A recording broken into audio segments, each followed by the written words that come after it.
Okay, I try to go one more sutta. Number 34, Culagopalaka Sutta, the shorter discourse on the cowherd. Thus have I heard, on one occasion the Blessed One was living in the virgin country of Ukachela on the banks of the river Ganges. There he addressed the monks thus, Monks, Venerable Sir, they replied. The Blessed One said, Monks, there was once a foolish Magadhan cowherd who in the last month of the rainy season, in the autumn, without examining the near shore or the further shore of the river Ganges, drove his cattle across to the other shore in the Videhan country at a place that had no ford. Then the cattle bunched together in midstream in the river Ganges, and they met with calamity and disaster. Why was that? Because that foolish Magadhan cowherd in the last month of the rainy season, in the autumn, without examining the near shore or the further shore of the river Ganges, drove his cattle across to the other shore in the Videhan country at a place that had no ford. I stop here for a moment. Here the Buddha is talking about this cowherd who wants to bring all the cattle to the other side of the river. But at that time, the river is flooded because that is the rainy season, the last month of the rainy season. All the rivers are all flooded. And then without trying to find the shortest place to cross, the shortest place to cross is called the ford. In the river, there are places when the two sides of the river are far apart. There's places where the two sides of the river are nearer. That is called the ford. And the shallow also, where the water is shallower. And so instead of looking for the proper place and planning how to bring the cattle across, he just let them, just shoo them all into the river, and they all bunched together. You know, when they go into deep water, just like human beings, when we go into deep water, if those people have difficulty, when they feel that they are drowning, they try to climb on each other. So the same with the cattle, when they bunch together, they're all trying to get on top of each other and all drown. So the Buddha continued, so too monks, as to those recluses and Brahmins who are unskilled in this world and the other world, unskilled in Mara's realm and what is outside Mara's realm, unskilled in the realm of death and what is outside the realm of death, it will lead to the harm and suffering for a long time of those who think they should listen to them and place faith in them. So here in the similar way, the Buddha says, just like the stupid cattle herd, because the cattle trust him, so they all perish. So in the same way, if we place our faith in those monks who are unskilled in this world and the other world, that means unskilled in the Dhamma, and you listen to those monks, take them as your teacher, then that will lead to your harm and suffering for a long time. Monks, there was once a wise Magadhan cowherd who in the last month of the rainy season, in the autumn, after examining the near shore and the further shore of the river Ganges, drove his cattle across to the other shore in the Videhan country at a place that had a ford. He made the bulls, the fathers and leaders of the herd, enter first, and they breasted the stream of the Ganges and got safely across to the further shore. He made the strong cattle and the cattle to be tamed enter next, and they too breasted the stream of the Ganges and got safely across to the further shore. He made the heifers and the young oxen enter next, and they too breasted the stream of the Ganges and got safely across to the other shore. He made the calves and the feeble cattle enter next, and they too breasted the stream of the Ganges and got safely across to the further shore. At that time there was a tender calf just born, and being urged on by its mother's lowing, it too breasted the stream of the Ganges and got safely across to the further shore. Why was that? Because that wise Magadhan cowherd, in the last month of the rainy season, in the autumn, after examining the near shore and the further shore of the river Ganges, drove his cattle across to the other shore in the Vindhyan country at a place that had a ford. So too monks, as to those recluses and Brahmins who are skilled in this world and the other world, skilled in Mara's realm and what is outside Mara's realm, skilled in the realm of death and what is outside the realm of death, it will lead to the welfare and happiness for a long time of those who think they should listen to them and place faith in them. So in a similar way, the Buddha says, just like the cattle, they relied on this wise cowherd, they got safely across. So in the same way, if we rely on a wise teacher, then it will lead to our welfare and happiness for a long time. But then to know whether a teacher is good or not, you also it takes time to know, and you also have to be quite sharp. Monks, just as the bulls, the fathers and leaders of the herd, breasted the stream of the Ganges and got safely across to the further shore, so too those monks who are arahants, with pains destroyed, who have lived the holy life, done what had to be done, laid down the burden, reached the true goal, destroyed the fetters of being, and are completely liberated through final knowledge. By breasting Mara stream, they have gotten safely across to the further shore. Just as the strong cattle and the cattle to be tamed breasted the stream of the Ganges and got safely across to the further shore, so too those monks who, with the destruction of the 5 lower fetters, will reappear spontaneously in the pure abodes and there attain final Nibbana without ever returning from that world. By breasting Mara stream, they will get safely across to the further shore. Just as the heifers and young oxen breasted the stream of the Ganges and got safely across to the further shore, so too those monks who, with the destruction of the 3 fetters and with the attenuation of lust, hatred and delusion, are once returners, Sakadagamin, returning once to this world to make an end of suffering. By breasting Mara stream, they too will get safely across to the further shore.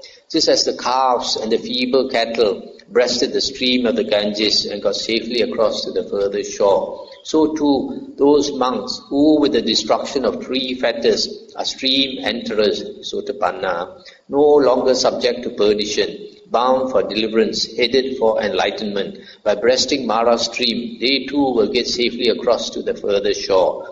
Just as that tender calf just born, being urged on by its mother's lowing, also breasted the stream of the Ganges and got safely across to the further shore, so too those monks who are Dhamma followers and faith followers, that means first path attainers, by breasting Mara stream, they too will get safely across to the further shore. Monks, I am skilled in this world and in the other world, skilled in Mara's realm and in what is outside Mara's realm, skilled in the realm of death and in what is outside the realm of death. It will lead to the welfare and happiness for a long time of those who think they should listen to me and place faith in me. That is what the Blessed One said. When the Sublime One had said that, the teacher said further, both this world and the world beyond are well described by the one who knows, and what is still in Mara's reach and what is out of reach of death. Knowing directly all the world, the enlightened one who understands opened the door to the deathless state, by which Nibbana may be safely reached. For Mara stream is breasted now, its current blocked, its reeds removed. Rejoice then, monks, mightily, and set your hearts where safety lies.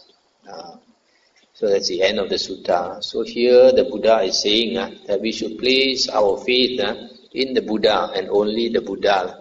That's why when the Buddha was about to enter Nibbana, instead of nominating another monk to take his place, he told the monks that after he's gone, that everyone should take the Dhamma and the Vinaya that the Buddha has taught to be our teacher. Unfortunately nowadays, a lot of people, instead of studying the Buddha's words, they rely on some teacher that It's just like relying on some foolish cowherd. The Buddha says that whatever any other monk teaches, we should compare them with the suttas and the Vinaya. Only if they agree with the suttas and the Vinaya, then only we can accept them. So the Buddha also said, be a lamb unto yourselves, be a refuge unto yourselves, with no other refuge. Take the Dhamma as a lamb, take the Dhamma as a refuge, with no other refuge. So don't go and look for some heroes to worship. The best teacher in the world is the Buddha. And now that he has gone, the Buddha says his Dhamma and his Vinaya will be our teacher. So the Buddha said, always study the suttas. The Buddha gave a warning in Samyutta Nikaya 20.7, said that in the future, instead of listening to the Buddha's words, people want to listen to the words of later monks, disciples. Disciples refers to later monks, meaning later books. And these later books are either in Mahayana or Hinayana. Mahayana are the later sutras. Hinayana are the Abhidhamma, the commentaries, Visuddhimagga and all that. So the Buddha says in the Digha Nikaya Sutta 29, Asadika Sutta, that all those are not necessary because the Buddha's teachings are perfect, complete, and utterly pure. And since it is complete, we don't need to rely on any other teacher. Our only teacher is the Buddha. And if we think that we should rely on other books, the Buddha says that we don't understand his Dhamma. So if you understand the Buddha's Dhamma, you only rely on the suttas. And for monks, the Vinaya also. So then it will benefit us a long time if we put our faith in the right teacher. So I stop here. Andre, thanks for enlightening Dhamma talk. So the question is, when it says in that sutta to follow a teacher, obviously the Buddha is referring to himself. But yes, we have all the Dharma books, which is great, and they're all great. But how does that fit in with someone who wants to, having a guide is also very helpful. Yes. Because he also says you must revere the senior monks because they're the fathers of the Sangha. Not only that, the Buddha says a Kalyana Mitta, a spiritual guide or spiritual teacher is the whole of the holy life. Is the whole of the holy life. But so, of course, the best spiritual guide is the Buddha. But since the Buddha is not here, you also need someone who can point out to you what is the real teaching of the Buddha. Otherwise, you might, because there's so much wrong teachings nowadays. A lot of things that are taught to be the Dhamma, taught to be the Buddha's teachings, is actually not the Buddha's teachings. So you need someone to guide you to the correct teachings. Thank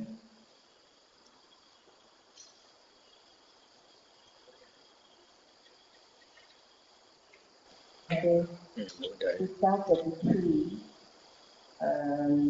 paragraph 8. How does a monk fail to smoke up the shed? It says that a monk does not teach others in detail the Dhamma as he has learned and mastered it. And so does it apply, does this quality, does it apply to all monks? Because some monks, they do not teach at all. Yes. This is the ideal. This is the ideal. So, but here the Buddha is talking about,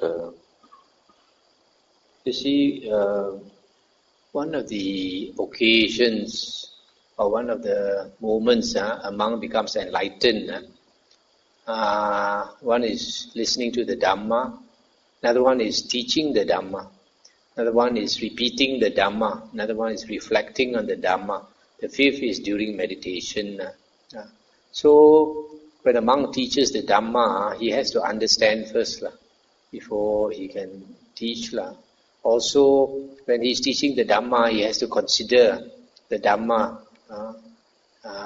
reflect on the Dhamma and then teach. So it benefits the monk who teaches also, and the people who listen also. So it is best if a monk knows the Dhamma to teach. But the problem is, especially nowadays, a lot of monks don't take the trouble to go and study the Dhamma. They think only meditation is important. That's a wrong view they have probably obtained from their meditation teacher. You notice in the suttas, every night the monks during the Buddha's time, they come together to discuss the Dhamma.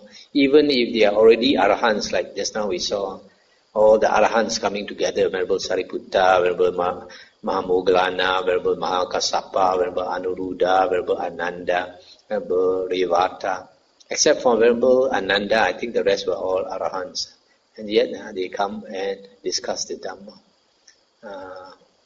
Because firstly, they have so much respect for the Dhamma. Secondly, they enjoy discussing the Dhamma. Buddha says two things are important. One is Dhamma Savana, the other one is Dhamma Sakacca. Listening to the Dhamma and discussion of the Dhamma. When we discuss the Dhamma, we benefit. We analyze the Dhamma. We not only benefit, we benefit others also. Those who know less, by discussing Dhamma, they know more. Those who know more, when they discuss the Dhamma, they benefit others, as well as they reflect on the Dhamma and they benefit also. They understand more. This question is from Samanera Jojo. He wants to know, in this case, what about the Pacceka Buddha who don't teach? Oh, Pacceka Buddhas, to me, Pacceka Buddhas, firstly, they are past life Arya. They have already attained Sotapanna or Sakadagamin, first or second fruition. So they come back, and they come back at the time when there is no more Dhamma in the world. So they have to struggle very hard. So that their memory comes back.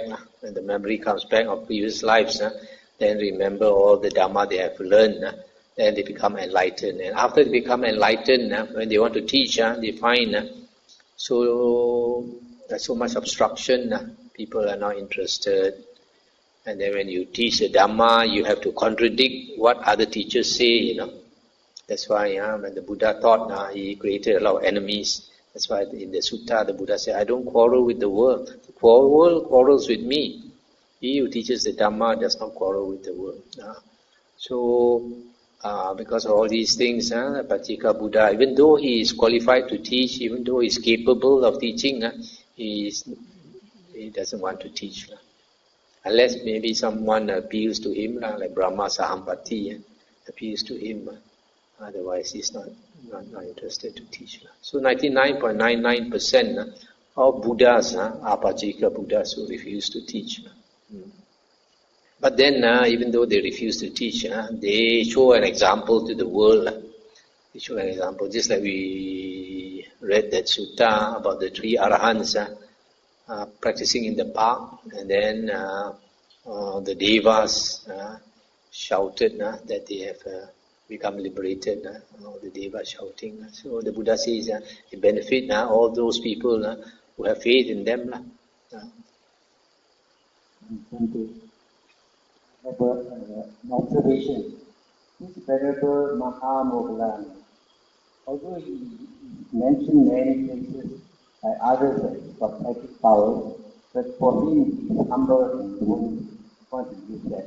Yeah. So I think this is very strong characteristic. Yes, arahants. Each arahant, firstly, all arahants are extremely humble. But then, even though they are humble, each person, we have our own character. We have our own character. So you find, for example, Venerable Ananda was very much a ladies' man. A lot of people like his company. Everybody likes to talk to him, and he's happy to talk to people. But Venerable Mahakassapa appears very rough in his speech. he even tells of, remember Ananda, call him a small boy when he was 80 years old. He says, remember Ananda walking, what are you doing walking around the whole countryside now with a huge following of monks? You're trampling on people's crops and all that now. Small boy, call him. So you see, he's already become an arahant, he has no ego. So it's not that he speaks out of ego, just that his habit over so many lifetimes has been like that.